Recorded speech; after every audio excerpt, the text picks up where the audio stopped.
தாய்மார்களுடைய அன்பை தலைவர் தளபதி அவர்கள் பெற்றிருக்கிறார். 2026 அவர் தமிழ்நாட்டின் முதலமைச்சராக வரப்போகிறார்.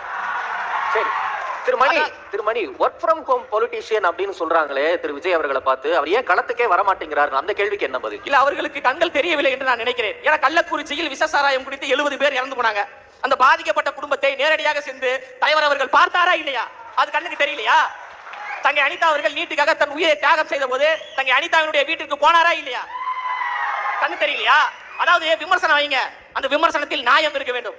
விமர்சனம் வைங்க, அதுல உண்மை இருக்கணும், தர்மம் இருக்கணும். பொய்களையும் பித்தலாட்டங்களையும் முன்வைத்தால் தமிழ்நாடு மக்கள் பார்த்துக்கிட்டு தானே இருக்காங்க. தமிழ்நாடு மக்கள் திமுகவும் வேண்டாம், அதிமுகவும் வேண்டாம், தமிழக வெற்றி கழகத்தை நாங்கள் நம்பி வருகிறோம் என்றால் எங்கள் மீது நம்பிக்கை வச்சிருக்காங்க.